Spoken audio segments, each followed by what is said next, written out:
বেশ অনেকদিন পর শুক্রবারের দুপুরে রান্নাবান্না নিয়ে আপনাদের মাঝে একটা ভ্লগ ভিডিও শেয়ার করব। আসসালামু আলাইকুম, কেমন আছেন সবাই? আশা করছি সবাই খুব ভালো আছেন।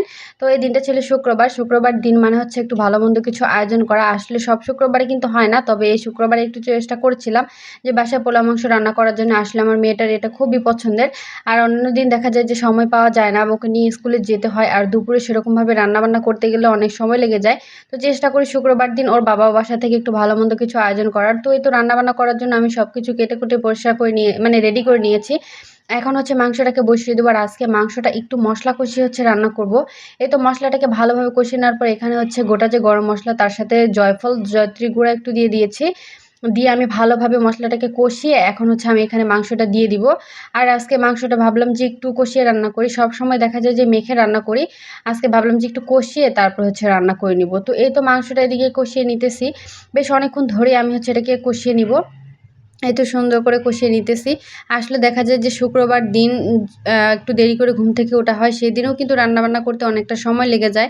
কারণ দেরি করে ঘুম থেকে উঠে সকালের নাস্তা খাবার দাবার শেষ করে আবার দুপুরে রান্না করতে আসলে কিন্তু অনেকটাই দেরি হয়ে যায়। খুব দ্রুত রান্নাবান্না সেরে নিতে হয়, কারণ আবার দুপুরে নামাজে রয়েছে, নামাজের পরেই খাওয়া দাওয়া। তো যাই হোক, এখানে হচ্ছে আমি তো মাংসটাকে বসিয়ে দিয়েছি, আর এদিকে হচ্ছে আমি চিংড়ি মাছ ভুনা করব। চিংড়ি মাছটা আমারও অনেক পছন্দের, আমার মেয়েরও অনেক পছন্দের।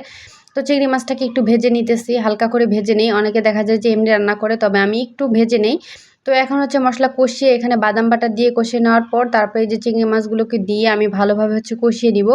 ভালোভাবে কষিয়ে নেওয়ার পর কিছুটা ঝোল দিয়ে একবারে মাখা মাখা করে রান্না করে নিব। তো এই যে আমার চিংড়ি মাছটা কিন্তু রেডি, দেখতে কিন্তু অনেক লোভনীয় ছিল, খেতে অনেক মজার ছিল। এদিকে আমার কিন্তু মাংস রান্নাটাও কমপ্লিট হয়ে গেছে, আলু দিয়ে দিয়েছিলাম। এখন চলে এসেছে হচ্ছে পোলাও রান্না করতে। তো পোলাও রান্না করার জন্য এখানে চালটাকে আমি অনেকক্ষণ ধরেই ভেজে নিয়েছিলাম। আসলে পোলাও রান্না দেখা যায় যত পারেন যে চালটা ভেজে দিবেন, ততই কিন্তু পোলাওটা অনেক ঝরঝরা হয়, অনেক সুন্দর হয়। তো চালটাকে অনেকক্ষণ ভেজে নেওয়ার পর আমি ফুটন্ত গরম পানি দিয়ে দিয়েছি, আর এই যে দিয়ে দিচ্ছি একটু দুধ, সাথে হচ্ছে কাঁচা মরিচ আর গোটা যে গরম মশলা সেগুলো তো আমি দিয়ে দিয়েছি। দিয়ে হচ্ছে এটাকে আমি ভালোভাবে এখন হচ্ছে ঢাকনা দিয়ে দিলাম। তারপরে এদিকে হচ্ছে মাছ, পোলাওর সাথে কিন্তু মাছ ভাজিটা খেতে খুবই ভালো লাগে। তো এখানে 2 পিস মাছও ভেজে নিতেছিলাম আমি আর কি, যে পোলাওর সাথে খাওয়ার জন্য। তো এখন হচ্ছে ওপর দিয়ে কিশমিশ সাথে হচ্ছে বাদাম দিয়ে এটাকে কিছুক্ষণ দমে রেখে দেবো। আর এভাবে দমে রাখলে কিন্তু আরও পোলাওটা একটু ঝরঝরা হয়ে যাবে। তো কিছুটা পেঁয়াজ বেরেস্তাও দিয়ে দিলাম।